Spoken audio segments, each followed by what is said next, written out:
Hello বন্ধুরা, কেমন আছেন সবাই? আশা করছি ভালো আছেন। তো আজকের ভিডিওতে আমি একটি Indonesian horror the verge of death মুভির ফুল এক্সপ্লেনেশন নিয়ে চলে এসেছি। আশা করছি এই ভিডিওটা আপনাদের ভালো লাগবে, তাই ভিডিওটাকে সম্পূর্ণ দেখার অনুরোধ করছি। এছাড়া এর আগের ভিডিওতে আমি একটি Brazilian psychological horror the night shifter মুভিকে এক্সপ্লেন করেছি। যদি এখনও পর্যন্ত আপনারা ভিডিওটাকে না দেখে থাকেন তাহলে ডেসক্রিপশন ও আই বাটনে থাকা লিঙ্কে ক্লিক করে ভিডিওটাকে অবশ্যই দেখে নেবেন। সঙ্গে প্রতি সপ্তাহে এমনই ভিডিও পেতে চ্যানেলটিকে সাবস্ক্রাইব করে পাশে থাকা বেল আইকনটিকে প্রেস করে দিন। তাহলে চলুন আর বেশি কথা না বাড়িয়ে ভিডিওটি শুরু করা যাক।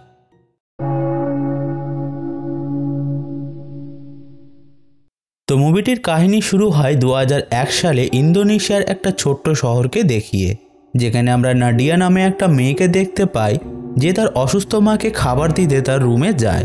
এখানে আমরা জানতে পারি নাডিয়ার বয়স যখন 7 বছর ছিল তখন থেকেই তাদের বাড়িতে রেনোভেশনের কাজ চলছে, যেটা এখনও পর্যন্ত শেষ হয়নি, যেখানে তার মায়ের শরীরও তখন থেকেই খারাপ আছে। এরপর আমরা নাডিয়াকে তার মাকে খাবার খাওয়াতে দেখি, যার দরুন সে তার মায়ের সঙ্গে নিউ ইয়ার সেলিব্রেশনের কথা বলে, কারণ আজকে নিউ ইয়ারের ইভ ছিল, যেটাতে নাডিয়ার মা একটু খুশি হয়। কিন্তু তার শরীর খারাপ হওয়ার কারণে তাদের পরিবার যে স্ট্রেস ও টেনশনে ভুগছিল তার জন্য সে ভিতর থেকে একটু ভেঙে পড়ে। তাই সে তার মেয়ে নাডিয়াকে বলে সেও তার ভাই যেন সব কিছুর খেয়াল রাখে এবং তাদের বাবার সমস্ত কথা যেন মেনে চলে। যেটা বলতে বলতে হঠাৎ তার শরীর পুনরায় অসুস্থ হয়ে পড়ে, যার দরুন আমরা তার মুখ দিয়ে রক্ত পর্যন্ত বার হতে দেখি। ফলে নাদিয়া খুব ভয় পেয়ে যায় এবং তার বাবা শান্ত ও তার ভাইকে ডাকে, যারা রুমে এসে তার মাকে সামলানোর চেষ্টা করে এবং সঙ্গে মেডিসিনও খাওয়ায়, যেটাতে কোনোই লাভ হয় না। ঠিক তখনই নাদিয়ার বাবা শান্ত হঠাৎ তার অসুস্থ ওয়াইফকে সেই অবস্থায় ছেড়ে সেখান থেকে চলে যেতে লাগে, যাকে দেখে তার ছেলে ইয়োগা বাধা দেয়, সেই যে সে তার মাকে এই অবস্থায় ছেড়ে কোথাও যেতে পারে না। যেটাতে শান্ত ইয়োগার কোনো কথাই শোনে না এবং একটা রুমের দরজা খুলে তার ভিতরে গিয়ে ভিতর থেকে দরজাটা লক করে দেয়। যেখানে আমরা জানতে পারি শান্ত এই রুমটাকে সবসময় লক করে রাখতো এবং কাউকেই এই রুমটাতে এন্টার করতে দিত না। কিন্তু সেটা কেন এবং এই রুমটির মধ্যে এমন কি আছে সেটা আমরা আগেই জানতে পারবো। এই পয়েন্টে ইয়োগা তার বাবার উপর প্রচণ্ড রেগে যায়, কারণ তার বাবা তার মাকে এই অবস্থায় ফেলে রেখে নিজেকে একটা রুমের মধ্যে লক করে নিয়েছে। এখন কিছু সময় পেরিয়ে যাওয়ার পর সারপ্রাইজিংলি তাদের মা ঠিক হয়ে যায়, যেটার পর ইয়োগা নাডিয়ার সঙ্গে কথা বলে, সেই যে সে যদি চায় তো নিউ ইয়ার সেলিব্রেশনে যেতে পারে। যেটা শুনে নাডিয়া মানা করে দেয়, যেটাতে অ্যাজ অ্যান অডিয়েন্স আমরা বুঝতে পারি যে তারা দুই ভাই বোন মিলে তাদের মাকে খুবই ভালোবাসতো। নেক্সট সিনে আমরা তাদের সবাইকে একসঙ্গে ডিনার করতে দেখি, যেখানে তারা একে অপরের সঙ্গে কথা বলছিল। ঠিক তখনই আমরা তাদের মায়ের পিছনে কোনো ইভিল এন্টিটির শ্যাডোকে লক্ষ্য করি, যেটার পর হঠাৎ করে তাদের মা সেখান থেকে উঠে কিচেন রুমে চলে যায়। ঠিক তখনই নাডিয়া যখন জল আনতে কিচেন রুমে যায়, সে দেখে তার মা একটা ফুটন্ত জলের পাত্রে নিজের মুখ দিয়ে দাঁড়িয়ে ছটপট করছে, যেটাতে নাডিয়া প্রচণ্ড ভয় পেয়ে যায় এবং চিৎকার করে ওঠে। যার চিৎকার শুনে তার বাবা ও ভাই দুজনেই সেখানে চলে আসে এবং তাদের বাবা সঙ্গে সঙ্গে তাদের মায়ের মুখটাকে সেই গরম পাত্র থেকে বার করে নেয়, যেখানে তাদের মায়ের মুখটা পুরোই পুড়ে গেছিল। তাই তারা আর এক মুহূর্ত সময় নষ্ট না করে তাদের মাকে নিয়ে সঙ্গে সঙ্গে হসপিটালের উদ্দেশ্যে বেরিয়ে পড়ে, যেখানে অ্যাজ অ্যান অডিয়েন্স আমরা পুনরায় তাদের বাড়িতে সেই ইভিল এন্টিটির শ্যাডোটাকে দেখতে পাই, যেটাতে আমরা বুঝতে পারি যে তাদের বাড়িতে কিছু তো রহস্য লুকিয়ে আছে। এনিওয়েজ, এখন পথে যেতে যেতে তাদের মা মারা যায়, যেটাতে তাদের পরিবার পুরো ভেঙে পড়ে। এরপর এখান থেকে কাহিনীটা 3 মাস পরে গিয়ে শিফট করে, যেখানে এটা 2002 সাল ছিল। ঠিক তখনই আমাদেরকে শান্তকে দেখানো হয় যে তার নতুন শপে যায়, যেটাকে সে 3 মাস আগেই ওপেন করেছে, যেখানে তার শপটা নতুন হওয়ার সত্ত্বেও তাতে প্রচুর সেল হচ্ছিল। ইভেন আশেপাশের দোকানের কাস্টমাররাও সমস্ত দোকান ছেড়ে তার দোকানেই জিনিসপত্র কিনতে আসছিল, যেটা একটু স্ট্রেঞ্জ ব্যাপার, কারণ সে কিছু মাস হলোই তো দোকানটা ওপেন করেছে। এরপর আমরা বাড়ির মধ্যে নাডিয়া ও ইয়োগাকে দেখতে পাই, যেখানে ইয়োগা তার মায়ের মৃত্যুর জন্য পুরো ভেঙে পড়েছিল, যে ঘরে বসে সবসময় তার মায়ের কথাই ভাবতো। এখন নাডিয়া যখন তার রুমে এন্টার করে, ঠিক তখনই ইয়োগা বলে, বাবা রুমটিতে মায়ের রক্ত লাগা টাইলসগুলোকে পরিষ্কার না করে টাইলসগুলোকে সম্পূর্ণ চেঞ্জ করে দিয়েছে। এছাড়া দেখো বাড়ির রেনোভেশনের কাজ এখনও চলছে, যেটা আর শেষই হচ্ছে না।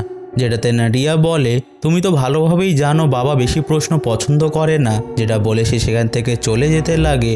ঠিক তখনই ইয়োগা সেখানে থাকা টাইলসগুলোকে নড়াচড়া হতে দেখে যেটার পর সে একটা টাইলসকে সেখান থেকে সরিয়ে দিলে সেখানে একটা বড় গর্তকে লক্ষ্য করে, যার মধ্যে থেকে দুটো ডিমনিক হাত এসে ইয়োগাকে গর্তের মধ্যে টেনে নেওয়ার চেষ্টা করতে লাগে, যার থেকে ইয়োগা নিজেকে খুব কষ্টে ছাড়িয়ে নেয়। আর ঠিক তখনই সেই গর্ত থেকে কিছু স্করপিয়ন বার হতে লাগে, যেটা দেখে ইয়োগা প্রচণ্ড ভয় পেয়ে যায় এবং সেখান থেকে পালিয়ে যায়। কিন্তু রিয়ালিটিতে সেখানে কিছুই ছিল না, যেটাতে নাডিয়া তার ভাইয়ের আচরণ দেখে একটু অবাক হয়ে যায়। এখন সেই দিন রাতেই ডিনার করার সময় ইয়োগা তাদের বাবার সঙ্গে তর্ক করতে লাগে সেই যে তাদের বাবা ইচ্ছা করে তাদের মাকে মেরে ফেলেছে। এছাড়া বাড়ির রেনোভেশনের কাজ কখনোই শেষ হচ্ছে না, যেখানে সে তাদের বাড়িটাকে সবসময় অগোছালো করে রাখে এবং পরিষ্কারও করতে দেয় না। আর এই কারণেই তাদের মা অসুস্থ হয়ে পড়েছিল, যে তাদেরকে ছেড়ে চিরজীবনের জন্য চলে গেছে। এটা শুনে তাদের বাবা প্রচণ্ড রেগে যায় এবং ইয়োগাকে একটা চড় মেরে সেখান থেকে না খেয়ে চলে যায়। ঘটনাটির পর রাতে ঘুমানোর সময় নাডিয়া ইয়োগাকে বোঝানোর চেষ্টা করে এবং বলে এরপর থেকে সে যেন তাদের বাবার সঙ্গে কোনো প্রকারের আর্গুমেন্ট না করে। এছাড়া সেও তাদের মাকে প্রচণ্ড মিস করে, কিন্তু এখন তাদের বাস্তবটাকে মেনে নিয়েই বাঁচতে হবে, যেটা বলার পর নাডিয়া ঘুমিয়ে পড়ে। এরপর মাঝরাতে ইয়োগা তাদের মায়ের গলার আওয়াজ শুনতে পায়, যেটাকে ফলো করে সে যখন রুমের বাইরে যায় ঠিক তখনই আমরা একটা বাচ্চা মেয়েকে বাড়ির এদিক ওদিক দৌড়াতে দেখি। এখন ইয়োগা কিচেন রুমে চেক করতে গেলে সেখানে একটা ঘোষলি ফিগার তাকে হর্ন করে, যেটাকে দেখে সে প্রচণ্ড ভয় পেয়ে যায়, যার সঙ্গে সঙ্গেই সেই ঘোষলি ফিগারটা সেখান থেকে গায়েব হয়ে যায়। এই পয়েন্টে ইয়োগা তার বাবা শান্তকে কিচেনে আসতে দেখে, তাই সে ক্লজেটের মধ্যে লুকিয়ে পড়ে, যেখানে আমরা শান্তকে কিচেনের মধ্যে এসে একটা বড় নাইফ নিয়ে সেখান থেকে চলে যেতে দেখি। যেটার পর সে তার ছেলে মেয়ে ঘুমিয়ে পড়েছে কিনা চেক করতে তাদের রুমে যায়, যেটা কনফার্ম করার পর আমরা শান্তকে একটা ব্ল্যাক গোটকে সঙ্গে নিয়ে তার সেই সিক্রেট রুমের মধ্যে চলে যেতে দেখি, যাকে ফলো করতে করতে ইয়োগাও সেই রুমের সামনে চলে যায় এবং দরজার কি হোল দিয়ে ভিতরে কি ঘটছে দেখার চেষ্টা করলে সে রুমটির ভিতরে কিছু ভয়ঙ্কর দৃশ্য দেখতে পায়, যেটা দেখার পর সে প্রচণ্ড ভয় পেয়ে যায়। কিন্তু ইয়োগা সেখানে কি দেখেছিল সেটাও আমরা কিছুক্ষণ বাদেই জানতে পারবো। অ্যান্ড ট্রাস্ট মি গাইজ, আপনারা বিষয়টা জানলে পুরো অবাক হয়ে যাবেন। Coming back to the story, এখান থেকে কাহিনীটি 9 বছর এগিয়ে যায়, যেখানে আমরা জানতে পারি ইয়োগা এখনও পর্যন্ত কিছু ভিশন বাগেরা দেখতে পায়, যেটা তাকে ধীরে ধীরে পাগল করে দিচ্ছে। এছাড়া তাদের বাড়িতে রেনোভেশনের কাজ এখনও পর্যন্ত চলছে, যেখানে আমরা ইয়োগার হাতে অনেকগুলো আঘাতের দাগ দেখতে পাই, যার উপর নাডিয়া মেডিসিন লাগিয়ে ড্রেসিং করছিল। যার দরুন নাডিয়া ইয়োগাকে বলে সেও তার বাবা মিলে ডিসাইড করেছে যে ইয়োগার সাইকিয়াট্রিস্টের কাছে যাওয়া উচিত, কারণ তার মেন্টাল হেলথটাকে নিয়ে তাদের খুব চিন্তা হচ্ছে। যেটা শুনে ইয়োগা তাকে বলে সে পাগল নয়, সে তাদের বাবার আসল সত্যিটা জেনে গেছে, যেটা সে আজকের রাতেই তাকে দেখিয়ে দেবে। এছাড়া 9 বছর আগে যেহেতু সে ছোট ছিল, তাই সে তখন বিষয়টাকে তাকে জানায়নি, কারণ তখন সে এই বিষয়টাকে বুঝতেই পারতো না। এখন সেই দিন রাতেই তাদের বাবা পুনরায় আগের মতো তারা ঘুমাচ্ছে কিনা চেক করে, যেটার পর সে আবারও সেই সিক্রেট রুমে ঢুকে যায়, যেখানে তাদের বাবাকে ফলো করতে করতে তারা 2 ভাই বোন মিলে সেই রুমের দরজার সামনে চলে আসে। যেটার পর ইয়োগা নাডিয়াকে সেই রুমটার কি হোল দিয়ে ভিতরটা চেক করতে বললে নাডিয়া যখন সেই রুমটার কি হোল দিয়ে ভিতরটা চেক করে, ঠিক তখনই আমরা জানতে পারি এই সিক্রেট রুমটার আসল রহস্য। আসলে তাদের বাবা শান্ত সেই রুমটায় প্রতিদিন একটা করে ব্ল্যাক গোটকে বলি দিত, যেটার পর সে সেই গোটের রক্ত পান করে এক ধরনের রিচুয়াল করে একটা গোট ডিমনের ওয়ার্শিপিং করত। এরপর শান্ত যখন সেই গোটের কাটা মাথাটাকে তাদের গার্ডেনে পুঁতে দিতে যায়, তখন লুকিয়ে লুকিয়ে নাডিয়া ও ইয়োগা বিষয়টাকে লক্ষ্য করে। ঠিক তখনই নাডিয়ার সহ্য না করতে পেরে তার বাবার কাছে গিয়ে জিজ্ঞাসা করে যে সে এইগুলো কি করছে, যেটাতে প্রথমে তো তাদের বাবা কিছুই বলে না, কিন্তু যখনই ইয়োগা রেগে গিয়ে ফাইনালি সেই রুমটাতে ঢোকার চেষ্টা করতে লাগে, তখনই শান্ত তাকে বাধা দিয়ে রুমটির ভিতরে তাকে এন্টার করতে দেয় না। তাই শেষমেশ সহ্য করতে না পেরে ইয়োগা তার বাবাকে বলে তার জন্যই তাদের মা মারা গেছে আর এসবের জন্য সেই দোষী, তাই সেই দিন তার মায়ের জায়গায় তারই মারা যাওয়া উচিত ছিল। যেটা শুনে শান্ত বলে হ্যাঁ, সেই দিন তাদের মায়ের বদলে তারই মরার কথা ছিল। আর এটা বলার পরই সে আসল সত্যিটা তাদের দুজনের সামনে রিভিল করে, যেখানে আমরা জানতে পারি যখন তাদের মায়ের সঙ্গে তার বিয়ে হয় তখন সে প্রচণ্ড গরিব একটা দোকানদার ছিল। তাদের দুবেলা ঠিকমতো খাওয়া হতো না, থাকার জায়গা পর্যন্ত ছিল না। আর এমন পরিস্থিতিতে হঠাৎ সে এই বাড়িটার খোঁজ পায়, যেখানে সে এই বাড়িটার কেয়ারটেকারের জব পেয়ে যায়, ফলে এখানে থাকা ও খাবার ব্যবস্থা তার হয়ে যায়। তাই ফাইনালি সেও তাদের মা মিলে একটা ডিসিশন নেয়, যার দরুন তারা একটা রিচুয়ালের মাধ্যমে গোড ডিমনের ওয়ার্শিপিং করে, যে তাদেরকে ধন সম্পদ, বাড়ি গাড়ি, ইনকামের রাস্তা সব কিছুই দেয়। কিন্তু এখানে একটাই কন্ডিশন ছিল যে তাদের প্রথম সন্তান হলে তাকে সেই ডিমনকে দিয়ে দিতে হবে। এছাড়া তখন থেকে সেই ডিমনটা তাদের এই বাড়িতেই থাকে, যার জন্য তাদের বাড়িটাকে অগোছালো রাখতে হয় এবং সবসময় রেনোভেটও করতে হয়, যেখানে বলতে পারেন এটা কাইন্ড অফ সেই ডিমনের এক ধরনের কন্ডিশনই ছিল। এছাড়া সঠিক সময় আসা পর্যন্ত তাকে প্রতিদিন একটা করে ব্ল্যাক গোটের বলি দিতে হতো। আর ফাইনালি যখন তাদের সন্তানের বলি দেওয়ার সময় আসে, তখন নাদিয়া ও ইয়োগার মা সেই ডিমনের সঙ্গে একটা ডিল করে যে সে যেন তার সন্তানকে ছেড়ে তাকে নিয়ে নেয়, যেটাতে সেই ডিমন রাজি হয়ে যায়, যেটা একটু অবাক করার বিষয় ছিল, কারণ আমরা সকলেই জানি ডিমন্সরা কখনই তাদের কথা রাখে না এবং তারা মানুষকে লোভ দেখিয়ে তাদের জালে ফাঁসিয়ে তাদেরকে সম্পূর্ণ ধ্বংস করে দেয়। এখন ডিল চেঞ্জ হওয়ার কারণেই তাদের মা অসুস্থ হয়ে পড়ে, যেটা দেখে শান্ত যখন তার ওয়াইফের জায়গায় নিজেকে স্যাক্রিফাইস করতে চায়, তখন সেই ডিমন রাজি হয় না, কারণ অলরেডি একবার ডিল চেঞ্জ হয়ে গিয়েছিল, আর এর জন্যই তাদের মাকে সেই ডিমনটি মেরে ফেলেছে। এখন কথাগুলো শুনে ইয়োগা প্রচণ্ড রেগে যায় যে ওয়ার্শিপিং প্লেসটাকে নষ্ট করতে গেলে শান্ত তাকে বাধা দেওয়ার চেষ্টা করে, কিন্তু সে তাকে আটকে রাখতে পারে না, যার দরুন ইয়োগা সেই গোট ডিমনের সিম্বল মানে একটা গোটের স্কালকে ভেঙে ফেলে, যেটার সাথে সাথে বাড়ির মধ্যে কিছু প্যারানর্মাল অ্যাক্টিভিটি শুরু হয়ে যায় এবং কিছু ইভিল স্পিরিট ইয়োগাকে হন্ট করতে শুরু করে দেয়। এখন এখানে প্রশ্ন হলো শুধুমাত্র ইয়োগাকেই কেন সেই ডিমন হন্ট করছিল?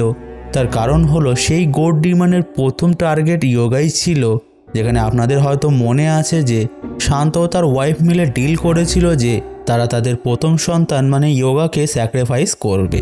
এখন পরের দিন সকালে নাডিয়া যখন স্কুলে ছিল, তখন সে সেই ডিমনের হাত থেকে বাঁচা ও ডিল ভঙ্গ করার উপায় খুঁজতে লাগে, যেটাতে সে কোনো উপায়ই খুঁজে পায় না। আর তখনই তার কম্পিউটার স্ক্রিনটাকে ক্লাসরুমের প্রজেক্টরে প্রজেক্ট করা হয়, যেখানে তার সেই ডিমনের বিষয়ে রিসার্চ করাটা ক্লাসের সবাই দেখে ফেলে এবং তাকে নিয়ে ঠাট্টা তামাশা করতে শুরু করে দেয়।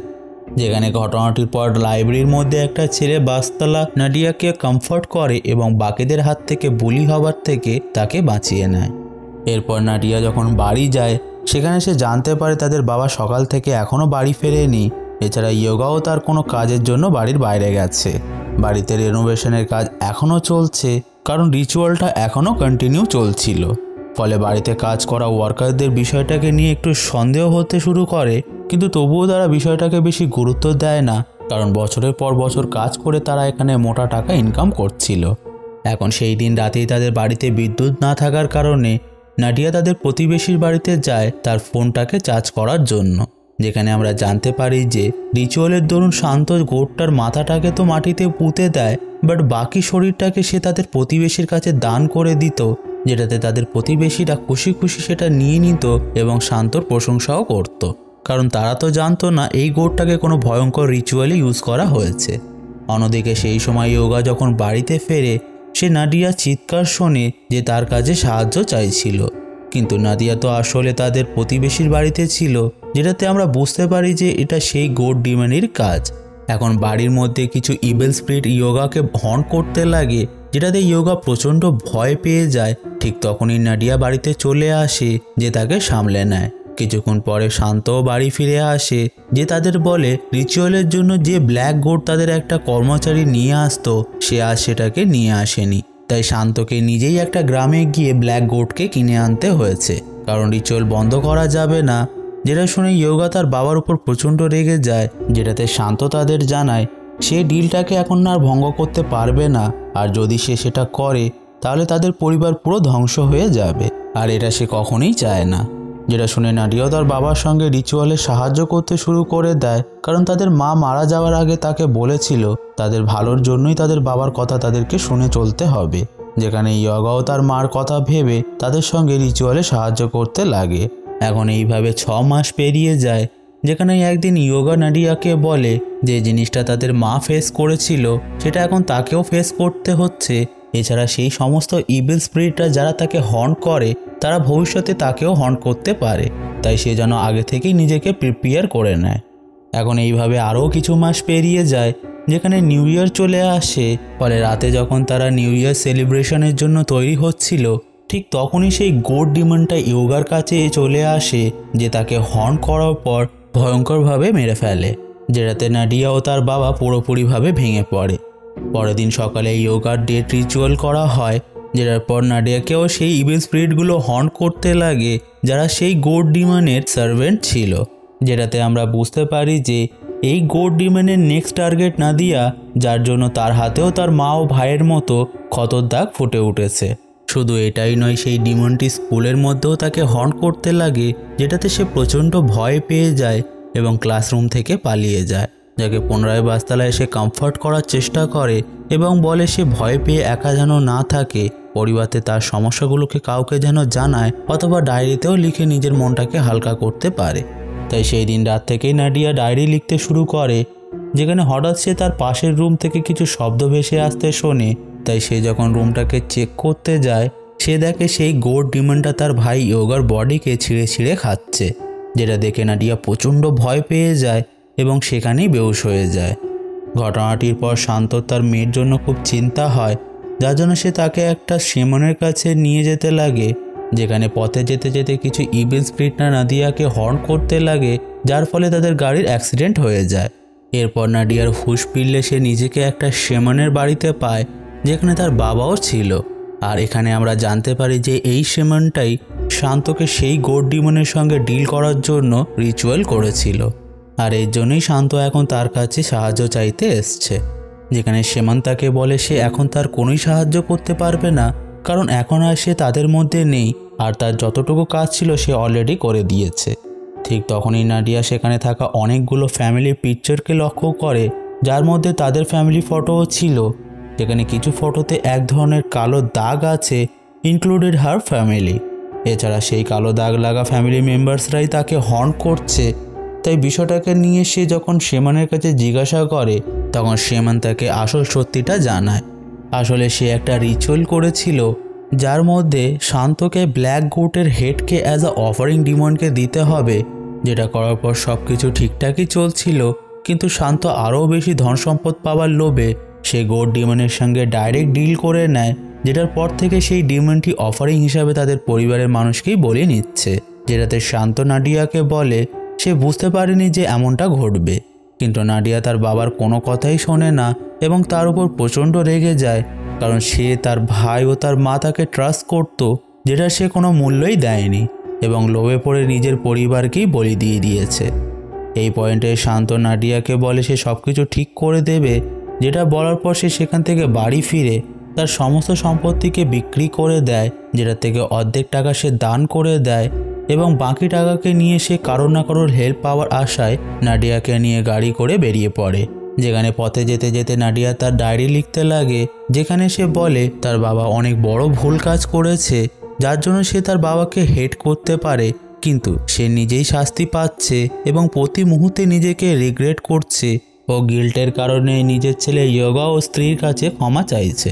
এখন এইভাবেই ধীরে ধীরে 2021 সাল চলে আসে, যেখানে এখনও তারা কারোর কোনো হেল্প পায় না, যেটার পর তারা ফাইনালি একটা শেমানের কাছে পৌঁছায়, যার আশেপাশে স্পিরিটরাও বসবাস করে, যেখানে সেই শেমানটা নাদিয়াকে দেখার পর সঙ্গে সঙ্গে তাকে চিনে যায়, যে বলে সে জানে তাদের সঙ্গে কি ঘটেছে এবং ভবিষ্যতে তাদের সঙ্গে কি ঘটতে চলেছে, যেখানে তার কথা অনুযায়ী যেটা ঘটা সেটা তো ঘটবেই। আর 2002 সালে তার মা মারা গিয়েছিল, 2012 সালে তার ভাই এবং 2022 সালে সেও মারা যাবে, যেটা শুনে শান্ত সম্পূর্ণ ভিতর থেকে ভেঙে পড়ে, যেটাতে নাডিয়া তার বাবাকে বলে এখন আর কষ্ট পেয়ে লাভ নেই, তারা সব কিছু ঠিক করার অনেক চেষ্টা করেছে, কিন্তু এখন থেমে গিয়ে তাদেরকে শেষটাকে মেনে নেওয়া উচিত। এটা বলার পর তারা বাড়ি ফিরে যায়, যেটার পর নাডিয়া শেষবারের মতন বাস্তারার সঙ্গে দেখা করে, যেখানে সে তাকে তার মন হালকা করার জন্য সাহায্য করাতে থ্যাঙ্কস জানায়, যেটা বলার পর নাডিয়া তার ডায়েরিটাকে বাস্তারাকে দিয়ে দেয়। নেক্সট সিনে আমরা নিউ ইয়ারের রাতের ঘটনা দেখি, যেখানে বাবা মেয়ে শেষবারের মতো একসঙ্গে মিলে টাইম স্পেন্ড করে। এরপর নাডিয়া তার বাবাকে রুম থেকে বাইরে পাঠিয়ে দেয়, কারণ নিজের মেয়েকে চোখের সামনে মরতে দেখে সে সহ্য করতে পারবে না। এরপর কিছুক্ষণ বাদেই যখন ঘড়িতে 12টা বাজে, ঠিক সেই মুহূর্তে সেই গোড ডিমনটি নাডিয়ার পিছনে অ্যাপিয়ার হয়, যেটার পর ডিমনটি নাডিয়া দিয়েই তার শরীরের চামড়া ছিঁড়ে ফেলে এবং নাইফ দিয়ে নাডিয়ার গলা কেটে তাকে মেরে ফেলে। এখান থেকে সিনটা শিফট হয়ে বাস্তারার কাছে ফোকাস করে যে নাডিয়ার ডায়েরিটা পুরোপুরি পড়ে ফেলেছিল। তাই সে নাডিয়ার কবরের কাছে গিয়ে একগুচ্ছা ফুল রেখে আসে, যেখানে আমরা বুঝতে পারি যে সে ধীরে ধীরে নাডিয়াকে পছন্দ করতে শুরু করে দিয়েছিল। মুভিটির শেষ সিনে আমরা শান্তকে দেখি যে পুরো পাগলের মতো হয়ে গিয়েছিল। ঠিক তখনই সে তার পরিবারকে দেখতে পায়, যারা তাকে তাদের দিকে ডাকছিল। আর মুভিটি এখানেই শেষ হয়ে যায়। তো বন্ধুরা, এটাই ছিল দ্য ভার্জ অফ ডেথ মুভির ফুল এক্সপ্লেনেশন। আশা করছি ভিডিওটা আপনাদের ভালো লেগেছে। যদি ভালো লেগে থাকে তাহলে ভিডিওটাকে লাইক করুন, বেশি বেশি করে বন্ধুদের সঙ্গে শেয়ার করে তাদেরকেও ভিডিওটা দেখার সুযোগ করে দিন। এছাড়া কমেন্ট করে আপনাদের মতামতগুলো জানাতে ভুলবেন না। সঙ্গে প্রতি সপ্তাহে এমনই ভিডিও পেতে চ্যানেলটিকে সাবস্ক্রাইব করে পাশে থাকা বেল আইকনটিকে প্রেস করে দিন। তাহলে আমি আসবো আবারও এমন কিছু মুভি এক্সপ্লেনেশন নিয়ে। Till then, keep watching.